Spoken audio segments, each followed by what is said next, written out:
Hey, what's going on, everyone? And so, once again, I'm rolling out of bed without my glasses because I actually can't find them right now. But we needed to do a video here talking about the new return of Avengers Tower. The store reset has just happened, and so I just wanted to share this with you all about what's happened, what's new, what's not new, and what I think about it personally, and what I might be doing. So, when you go into the Blitz window here, you can see yourself with Avengers Tower. You got the new Unconditional Love Blitz as well, for what it's worth anyways, if this is what you like. Avengers Tower, clicking on this, we have...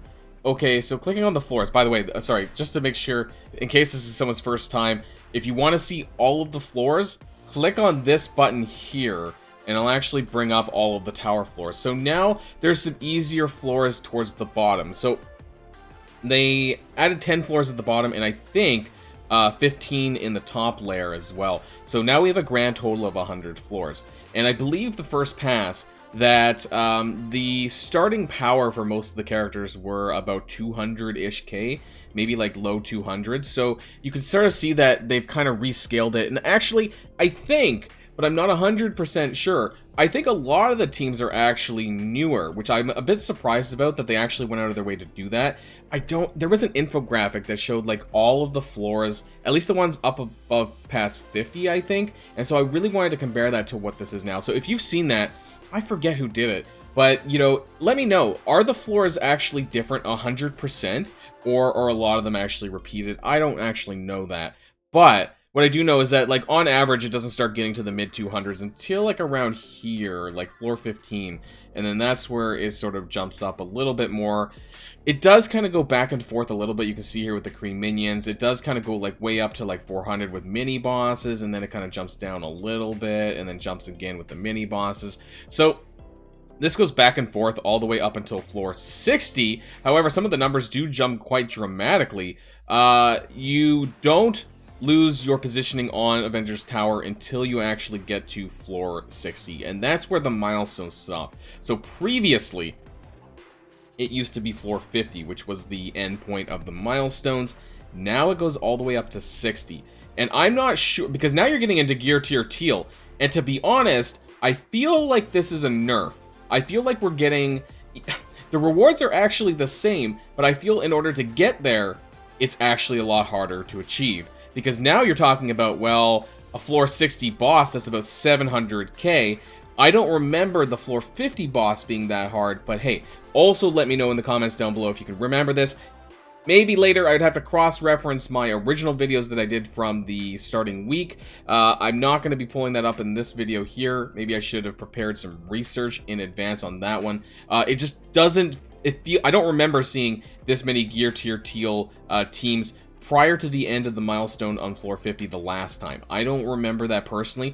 I don't remember Gear Tier Teal, frankly, until like floor 55 of the old stuff, but maybe I'm misremembering this. There is more floors. It does seem like there is some, you know, stuff I remember, some certain team arrangements that I do remember from last time, so it doesn't seem like everything is brand new. There was lots of Black Orders, of course, and we actually have some brand new characters from the Winter Patch. We have Star-Lord, T'Challa, and the Ravagers here. Now, they're not going to have the war buffs, and we have a Young Avengers with Kate Bishop and Echo. We also have a Dark Hunters team at 68. So this is the actual first iteration that we actually have like up-to-date teams, I think, of this patch. So that's pretty wild for those of you who might actually go ahead and do some of this. I don't. I'm probably not going to, and I'm going to tell you why after we finish going through that. I just want to kind of... How many times do we see these new teams? Is it just 67, 68, or do they repeat again? We have some Weapon X. We have some Magics, of course, and then we have some Web Warriors. So these are kind of brand new. We have some more Eternals. We have another variation of the Dark Hunters. Here we have Dark Hunters minus Mordo, and we have Silver Surfer. I mean, a lot of these sound like they're going to be a real right pain in the ass. I'm personally not going to be recording any footage, and I'm not a huge whale kraken enough to really compete in these kind of floor levels, but I would be interested to see other people who do. I think that Dorky Dad, for example, plans to do that, so I would check out his channel if you're interested in seeing, like, this kind of high-end content, but there's reasons why I'm not going to, and we're going to talk about that. I just wanted to scroll through the rest of the floors here. We get some pretty crazy ass numbers here when we go up higher. And then when you get to lots of Eternals, lots of Eternal combos. 2 Omega Reds, like, okay, good luck. Another Dormammu 95. Now, I don't know if this is the same team that you had. This looks like the old 100, the old 75, sorry. So let me know. I think it is. I don't know if the power is exactly the same, but I recall these arrangements of characters because I did watch Dorky Dad's version of that. But now as we go up higher, all the way up to 100 now, 1.885 million power. Wow. I would be curious if anyone out there can clear it, you know, just because of the raw numbers alone. It just looks bonkers. But hey, what do I know, right?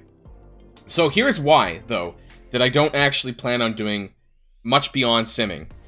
So, for those of you who might not remember, when I did Avengers Tower on the first pass, I simmed a lot of it. I did some manual on like day 2, day 3. After that, I did entirely on sim. And the reason why is because the time versus rewards was just not worth it for me.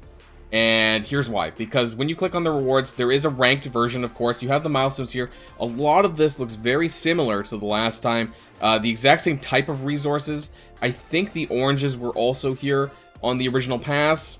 Correct me down below if I'm wrong.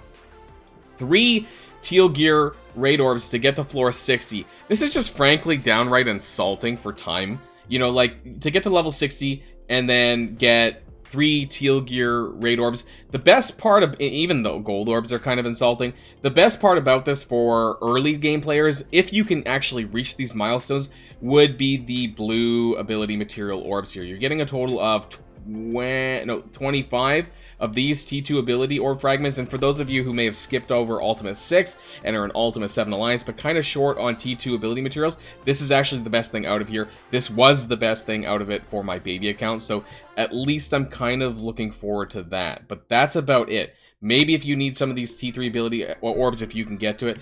But the rankings, they haven't changed, and that's why I'm a little bit unhappy about this here. So, top 4 to 10%, you're looking at... Oh, we have to look at the tower orbs, actually, after this, to make sure. It was so trash before. Oh my god, actually, no. Sorry, I have to look at this first. So, let's look at the tower orb, because last time it was chock full of shit cosmic characters. So, now, is it still cosmic, or is it something else?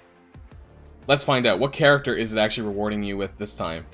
City. No, wait, I don't know. What is this? Tower orb. Hero? Characters. Mystic Mutant? Hero Mystic Mutant? Cosmic City? Global? It's kind of a little mix of everything. So, this one's a little bit of a weird one, actually. Who's good and who's unfarmable? Dagger, Magic, and Deathpool.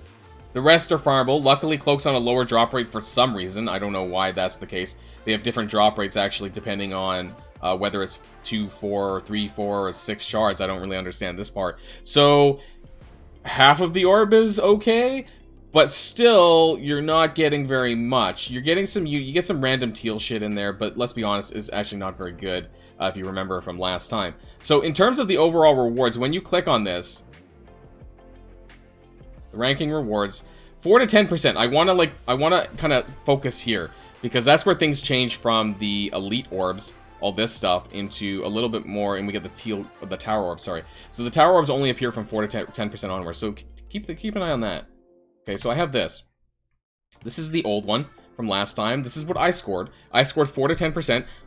Solely on auto simming for the most part, actually, for the main chunk of Avengers Tower. Exact same rewards. Exact same rewards. Okay, 1%. I had a friend of mine. There we go. Exact same. 18,000 tower orb fragments.